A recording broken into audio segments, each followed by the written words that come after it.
কাকদ্বীপ মহকুমা হাসপাতাল। আর এই হাসপাতালে কিন্তু পৌঁছে গেছে ইতিমধ্যে যে ট্রলার, সমুদ্রে যে ট্রলার ডুবি তাদের 9 জনকে আনা হয়েছে কাকদ্বীপ মর্গে।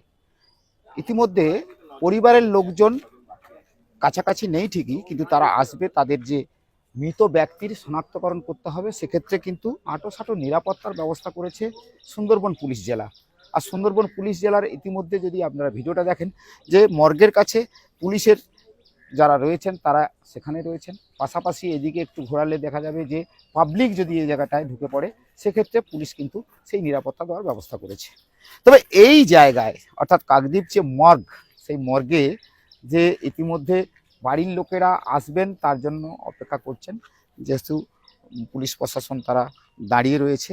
আর তার ভিডিও নিশ্চয়ই দেখাবো, যে শঙ্করপুর থেকে যে ট্রলার গভীর সমুদ্রে বেরিয়েছিল জয়মা কালী, সেই জয়মা কালী দীর্ঘদিন যে সমস্ত মৎস্যজীবীরা নিখোঁজ ছিল, গতকাল রাতে বাঘের চক অর্থাৎ সুন্দরবনের বাঘের চক এলাকা থেকে উদ্ধার হয় 9 জনের মৃতদেহ।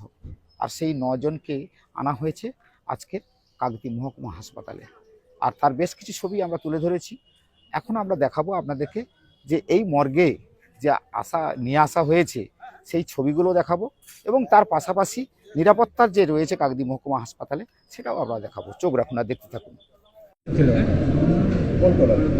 জয়মা কালী টলা। তারপরে লাস্ট কবে কথা হয়েছে? 4 তারিখ কথা হয়েছিল লাস্ট, তারপরে নিখোঁজ। কি কথা হয়েছিল আপনাদের পরিবারের সঙ্গে?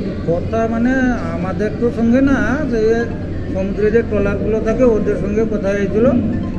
ওরা উঠে এসছে, তাকে ডেকেছে, বলেছে যে তোমরা যাও, আমি যাচ্ছি, ওই কথা হয়। তারপরে কবে হয়েছে নিখোঁজের খবর পেলেন? খবর পেয়েছি কালকে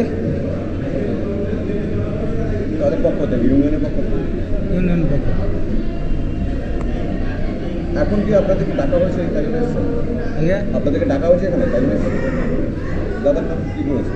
আইয়া দাদার নাম কী রয়েছে? বিবেকানন্দ গিরি, আপনার নাম? নিমাই চন্দ্র জানা।